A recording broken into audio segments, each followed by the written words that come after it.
Okay, gonna do a update here on the '68 Galaxie, the H.B Halicki tribute car.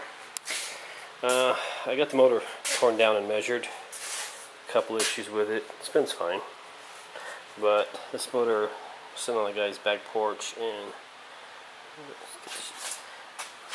off the glare, you can see the pitting from the water.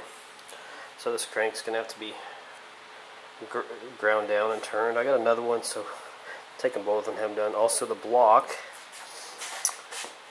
it's got some pits in it. This block was already bored 40 over, so now it's going to probably have to go possibly 60 over. So, oh well. The issue with this motor, why the guy did this, was he tried to stick a big lopey cam and a stock 2-barrel engine. You can't really do that, and I'll show you in a moment here, because I was working on these heads. You can see here that I'm starting to do some minor porting and polishing, and I was talking to the guy that's helping to build this engine. Plus I got a few cracked guides. And the issue with the standard small block 2 valve head or 2-barrel head is the valves aren't that long. So you try and stick a big lift cam in it, you'll get coil bind, and basically that's what happened. The coil went as far as they couldn't go any farther, so it ate the cam up. And I was telling him about all this, and I was going to rebuild this and port them to get better gas mileage out of a 2-barrel engine. And he was telling me that it'd be $400, which wasn't that bad, but then he's saying for $800 I could get a full set of these aluminum heads. I haven't assembled them yet, but they're complete. And he says he's been putting these on his engines, and they put out some really good power. So I thought, why just build a 2-barrel engine? That would be good for a daily driver, when this isn't going to be a daily driver anyways, and be more fun, especially if you're going 60 over on the block. It's going to overheat and everything, or chances of that happening, so why not build something with it? And as you can see, the size of these ports as compared to the size of these tiny ports here. So, I mean, there's a lot that can be done with these heads.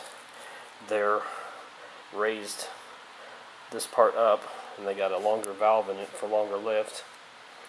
And so you can go a lot more, but he's saying I'm limited to 450 horsepower with a stock crank. The good stock rods are good to about 500, he says. So my goal is 425 horsepower. Good number. As you can see, here is a standard intake valve and a new intake valve. The only question I haven't figured out yet. I've been doing some math. I'm going to see if I can get an old dyno program working on one of my old XP computers. So here's a discussion with this. I'm not going with the roller cam, since this is a 72 block. I don't really care about roller cams anyways. I don't want to go too crazy. I want it to be able to idle.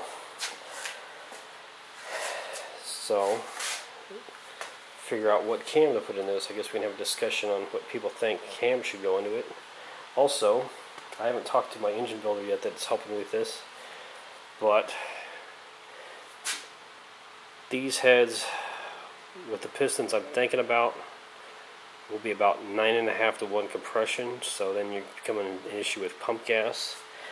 I'm going to ask him what everybody else's opinion is. I know E85, 85% alcohol, or ethanol, and ethanol is rough on your engine. You can run castor oil and other stuff through it, but you know, that's another discussion we're going to have. E85 pump gas, which, you know, that's, you know, really going to limit you. You have to change compression more likely, or suffer with detonation.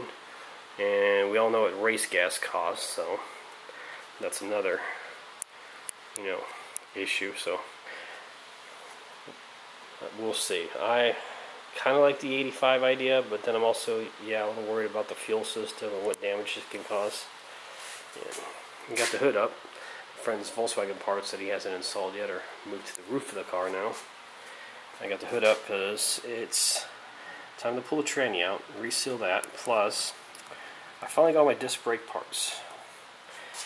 And the issue I had finding rotors for this, they were really ungodly expensive or hard to come by. It's appearing that front disc brake, factory disc brakes on the 68 Galaxie are somewhat rare. People stock the drum parts, but they don't stock the disc brake parts. But anyways, I got them. I'm going to buy some more jack stands because I got so many cars on jack stands right now. I got none for this car. And then I'll do a brake job, and we'll see how the backs are. The front I know are destroyed, but I had to change a tire on it once, getting it on and off the trailer. They had run the pads right into the rotors, so these rotors are just jacked.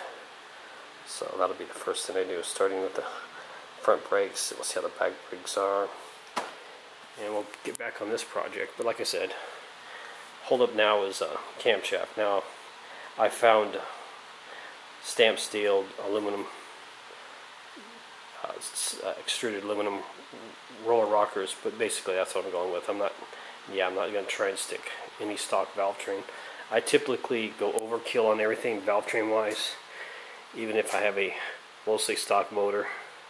Like with the bugs, I always run chromoly rods, or sorry, chromoly push rods, and roller tips at the minimum. I never run the stock stuff because I'd rather, have to worry about blowing out the bottom end, which I'm not saying I over rev them, but then you never have to worry about dropping a valve, because I hate when that happens. And my friend had that happen on the engine over here. Did not upgrade his valve train. He was running pretty much bone stock stuff.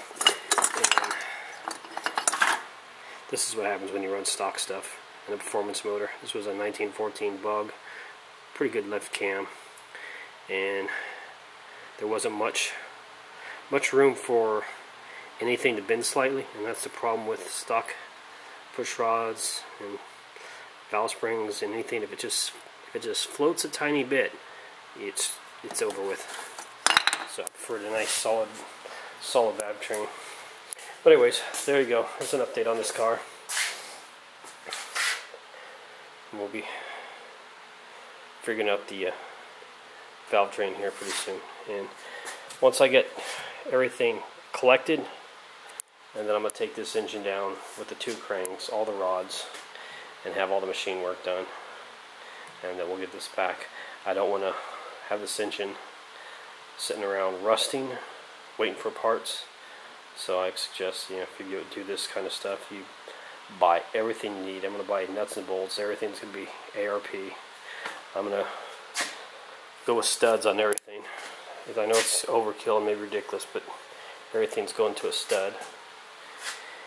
And that'll be it. I already got a Mallory distributor. Just got to maybe find a better box in it, and we'll be good to go. So the only issue I'm going to have, that side I got plenty of room, except it's a rear steer car, but I have more room on that side than this side with the gearbox in it.